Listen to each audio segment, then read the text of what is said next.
Question blomi question without notice. Golo Minister blo provincial and local level government affairs again. A question without notice blomi regarding series of questions. Tupla. Number one regarding all council elections. And plenty man work lo lobby round lo place na. Al tok lo council election bakamab na plenty togon la contest lo council so ina good la minister talk savel lo this house na country lo can savel lo one time LLG elections bakamab. And number two regarding all councillors igatim all sampla all outstanding allowances blow plenty all wait yet lo this blow allowance na all stop na. Plenty all councillor mi sagolo place na all sa come story lo mi lo allowance blow na. Mi arim go na mi by ni excuse do ya so ina good la minister clear him lo this la house na lo country no people lo country can look save lo one time all this law outstanding allowances blow where a government ba settling ball. Thank you, Assistant Speaker. Minister.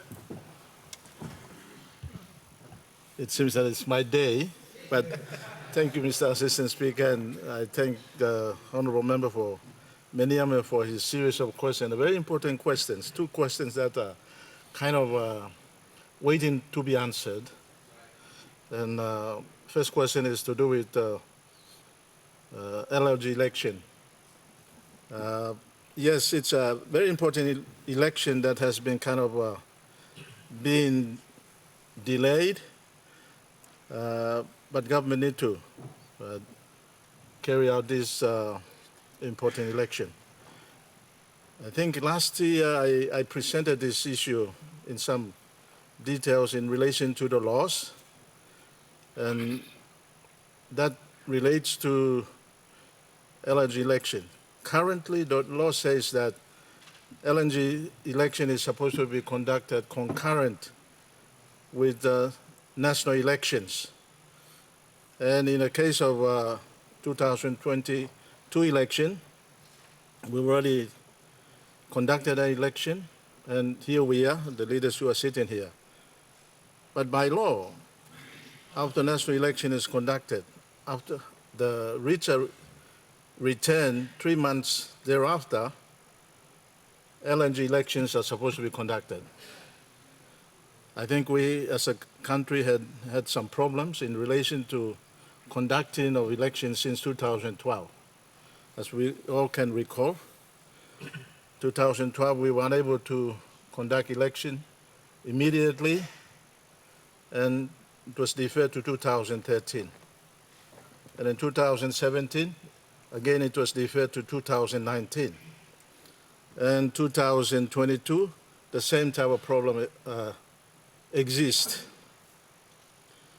My department is in consultation with various stakeholders, including Attorney General, Prime Minister's Department, Electoral Commission, in trying to find a just solution for this particular issue.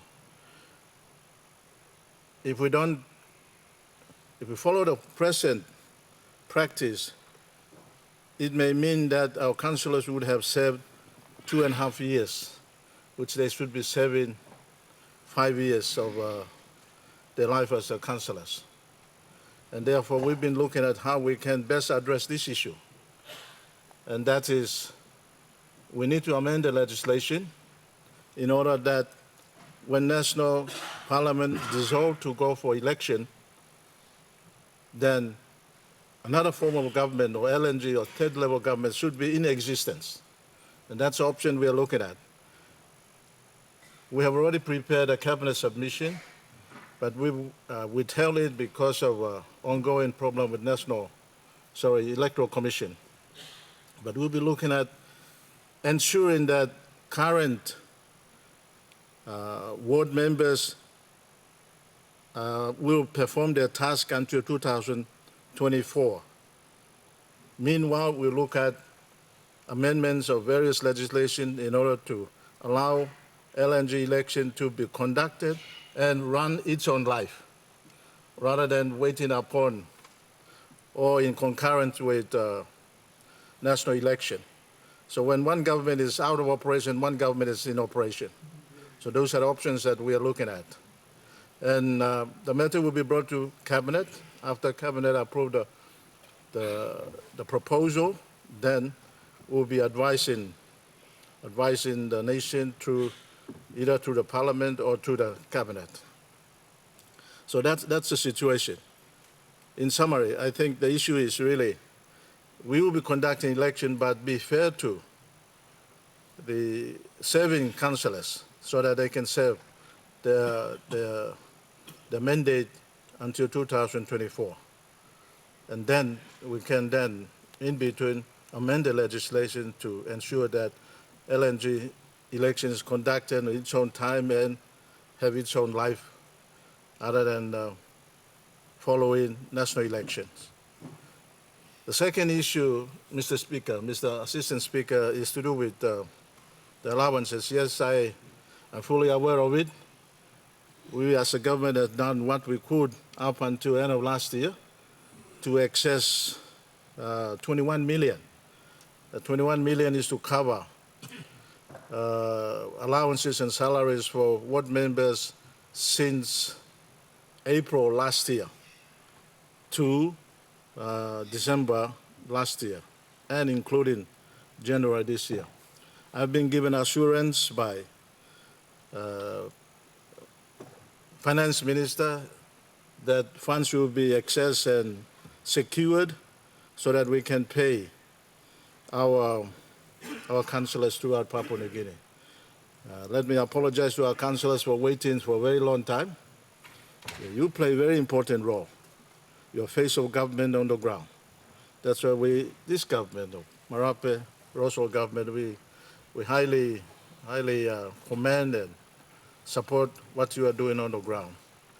It is now incumbent on us to release the necessary funds to ensure that our councillors are paid. Thank you, Mr. Assistant Speaker. Deputy, supplementary.